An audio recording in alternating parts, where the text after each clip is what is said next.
My name is Aurora, and at 42 years old, on a family cruise, my daughter spent 3 hours waiting alone in the hot sun while the rest of the family went on a private excursion without her. They acted like it was no big deal. Then she said, "Will you do what you promised?" I said yes. By dinner, the whole family was in complete panic mode. If you have ever felt betrayed by the people who should have been your biggest supporters, let me know where you are watching from. We found her standing near the edge of the dock, towel in her hands, goggles dangling from one wrist like she'd forgotten they were there. She wasn't crying. That made it worse. My husband Daniel saw her first. "Celia," he said. She looked up when she heard his voice. No running hug, no outburst. Just a small nod, like she was confirming what she already suspected.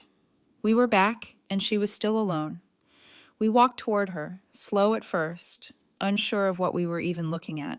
The sun was brutal that day. Her cheeks were flushed. Her hair stuck to her forehead in messy curls. She'd clearly been out there a while. "Where is everyone?" I asked. "They went," she said. I didn't understand. "They left already?" "They left without me." She said it like it wasn't surprising, like she'd practiced saying it out loud while she waited. "They gave your spot to someone else?" Daniel asked. Celia nodded. Asher threw a fit. He wanted to go. Aunt Jill gave him my spot and told me to be the mature one. Aunt Jill is my sister. Her son Asher is 9. Celia is 11 and had been talking about this excursion, snorkeling, cliff jumping, boat rides, for weeks. "She said I could read or use my phone," Celia added, "but my battery died, so I just waited." I looked at her, sun in her eyes, towel around her shoulders, trying very hard not to seem small. Her lips were cracked, her arms were pink from the heat, her ponytail had wilted halfway down her back. She'd clearly been there a while. Daniel didn't say anything, just stood next to me very still, his jaw clenched the way it does when he's trying not to break something. "She didn't even ask me," Celia said quietly. "She just told me to understand." There was a pause, then she looked at me, not angry, not even sad, just tired, and said, "Does it count? Will you do what you promised?" "Yes," I said, "I will." Celia smiled. "Cool." 3 hours later, the family chat exploded, and by dinner, everyone was shouting in a panic. People talk about adoption like it's just a form you fill out. You decide, you apply, and one day you pick up a child and call it a family. It wasn't like that for us. I spent 4 years trying to get pregnant. 4 years of vitamins and ovulation trackers and whispered optimism. 4 years of sitting in waiting rooms with one hand on my stomach like I could will it to work. We tried everything except giving up. Somewhere around year 2, I started having recurring dreams where I was already a mom. Not pregnant, just a mom. The kid was always different. Sometimes a toddler, sometimes older. Sometimes she'd look like me, sometimes not at all. But she always called me Mom, like it was the most natural thing in the world.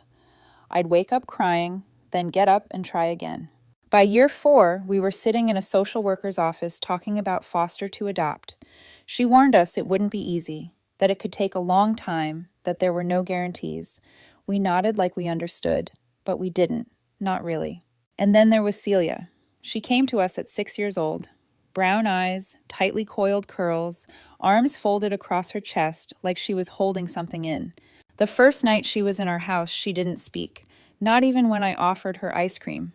She just looked at me, like she was already waiting to be disappointed. She came from a hard background. I won't tell her story for her, but I'll say this. She had every reason not to trust the world. At night, I'd hear her crying softly through the walls. Not the loud, dramatic kind. The kind kids do when they're trying not to bother anyone. I'd sit outside her door and whisper that she was safe now, that she could take all the time she needed. It took months for her to call me anything at all. When she finally whispered Mom for the first time, she said it like a test. I pretended I didn't hear it, just smiled to myself while doing dishes, then went into the bathroom and cried for 10 minutes straight. Daniel took longer to win her over. She was wary of him at first, but he never pushed, just showed up every single day, sat on the floor while she colored. Let her help him fix things that didn't really need fixing. Held out his hand every morning and let her decide whether or not to take it. She did, eventually. One day she walked up behind him while he was changing a light bulb and said, "Be careful, Dad." He dropped the bulb. We both pretended it was an accident. We didn't know if we'd get to keep her. That was the hardest part. Every court date felt like holding our breath. Every phone call from her caseworker made my heart race. I wanted to love her like forever, but I was terrified of the day someone might take her away. And then came the day the judge said yes. The paperwork was done, the ink was dry, the caseworker hugged us and called me Mom, like it had always been true. Celia was officially our daughter. We went out for ice cream, and she got every single topping she wanted, even the weird ones that didn't match. She grinned the whole time. We've never forgotten what it took to get her. I think that's why it hurts so much watching people act like she's lucky to have us, like we did her some noble favor by taking her in, as if we're saints for loving our own child.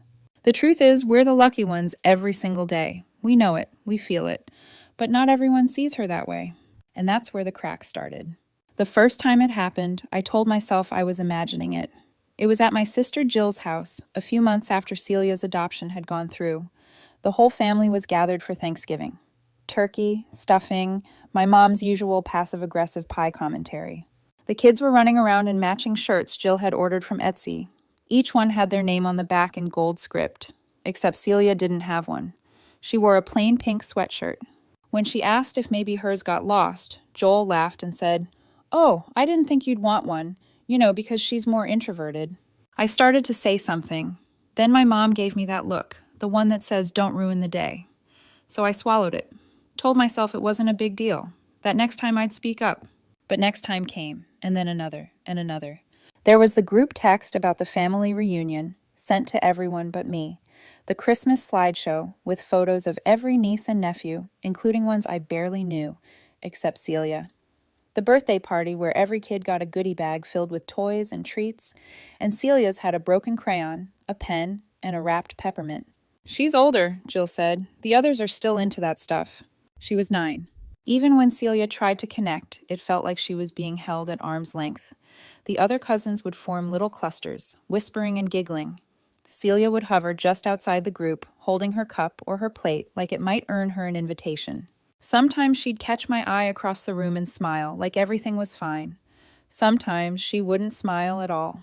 We talked about it, Daniel and I, quietly, after she went to bed. At first, we debated whether we were reading too much into things, whether maybe it was just the usual family weirdness. But then came the night Celia asked if she was just visiting our life, like maybe this was a trial and we hadn't told her. I said, "What do you mean?" She said, "I don't think they think I'm real family." That was when I stopped pretending. Daniel sat her down that night and told her something we should have said sooner. "If they ever make you feel small again, we'll walk away. No more second chances. We don't need their permission to protect you." Celia didn't cry. She just nodded. Cool. When the cruise came up, I hesitated. It was a big trip. 5 days. Shared cabins, meal plans, activities with cousins. I didn't want her getting hurt. But she was excited. She kept asking if she could bring her camera, if there would be snorkeling, if maybe the other kids would finally get to know her better. She said, "It'll be different this time." She packed days in advance, picked out her goggles, and practiced jumping into the pool so she'd be ready. She kept saying, "I think they'll really like me this time." The morning of the excursion, we all met for breakfast. There were 2 excursions that day, one calm and scenic, one more adventurous. Celia picked the adventurous one. So did the other kids. So did Jill and a few adults. Daniel and I went with the calmer group. We kissed Celia goodbye, reminded her to wear sunscreen, told her to have fun. She waved and said, "I will." She was so proud to be going without us, so proud to be one of them. And then they left her, told her there wasn't room, that Asher wanted to go and he was younger, so she should understand. They left her by the dock with her towel and her goggles and a dying phone. She waited 3 hours, and when we found her, she didn't cry, she didn't complain, she just looked at me and asked if it counted. It did. Everything she'd put up with, everything we'd brushed off, everything we thought she was strong enough to shrug away. It all came to a point right there on that dock. And when she asked, "Will you do what you promised?" I said yes. No hesitation, no looking around for a softer option, no more being the bigger person. 3 hours later, the group chat exploded, and by dinner, the family was in panic mode. We didn't go back to the ship. We walked Celia to the hotel just past the boardwalk, booked a room, and didn't say a word. In the elevator, she peeled off her towel like it was heavy. Her arms were red from the sun. I helped her rinse off in the shower and handed her one of Daniel's oversized t-shirts to wear. Daniel ordered 3 milkshakes and 2 baskets of fries from room service. Celia drank hers in one long sip, then fell asleep on the bed without even asking what was next. By the time she closed her eyes, Daniel had already canceled our remaining days on the cruise. We lost the money, didn't care. That night, we found a flyer in the hotel lobby for a private snorkeling charter, the exact same kind of excursion she'd missed. It left the next morning. Daniel booked it for 3. She woke up smiling when we told her. No one from the family had messaged us directly yet, just vague texts in the group chat. "Where did you go? Everything okay? We were looking for you at dinner." We ignored them, and that's when the panic started. At first, it was just Jill. "Hey, you were supposed to do the dolphin swim sign-ins tomorrow. Can someone please explain what's going on? Where is Lauren?" Then my mom jumped in. "We had everything planned so carefully. This is putting so much pressure on Jill. Can someone just call them?" Then silence, like they realized something. Daniel and I were sitting on the edge of the hotel bed, watching Celia dip cookies into her milk, when his phone lit up with 12 missed calls in 10 minutes. My mom, my sister, my aunt. Then my mom again. Then the cousins started chiming in. "Wait, Lauren and Daniel actually left? Are you serious? What about the group snorkeling on Thursday? We needed their signatures." Then one of the parents dropped this bomb. "Guys, the kids can't do the water park day without 2 more chaperones. We literally can't go." That's when the group chat started melting down in real time. Who's watching the toddlers now? What do we do about the group booking refund? My kids are crying because they've been looking forward to this all year. The last one was from Joel. "You've ruined this entire trip." That was the one that made Daniel laugh. The low kind of laugh. The kind that only happens when someone finally proves your point for you. We didn't respond. The next morning, we saw blurry photos from the cruise's group chat. Half the kids standing around in street clothes looking confused in front of the zip-lining banner. They weren't allowed to enter. A message from a staff member had apparently made it clear. Too many kids, not enough adults. Rules were rules. Jill tried to negotiate. The staff didn't budge. "It's not safe," they said. "We can't let them in." No refunds. By midday, Jill was texting us directly over and over again. "We're not joking anymore. You owe us. At least pay for the excursion you bailed on. People are furious." We didn't answer. Daniel put his phone on airplane mode. Celia asked if we could go get snow cones. Later that evening, we got a quiet message from Melissa, my cousin's wife. She said, "I saw what happened. I don't know the whole story, but it didn't feel right." That was the first moment I realized it wasn't just us. We didn't post anything, didn't explain or defend. But the silence around the story, it wasn't holding. I could feel it. People were asking quiet questions, wondering what really happened. Still, Jill was already spinning it. She had a head start, and she knew it. By the time the cruise ended, we could feel the tension building. But we didn't know yet how far she'd go. 3 days after the cruise ended, Jill sent us a long email with the subject line, "What you did to this family." It read like a breakup letter and a billing statement. She said she'd had a nervous breakdown. She said we'd ruined the vacation for everyone, that our stunt caused excursions to be canceled, that we were financially responsible for the disruption and should do the right thing by reimbursing the group. She even included a spreadsheet. There were line items for dolphin swims, the canceled group dinner, a full-day adventure park package she claimed only existed because we agreed to all pitch in. There was a section called emotional toll, and I wish I were kidding. Our parents backed her up. My mom texted me late that night. "This is getting out of hand. Just pay your part and let it go."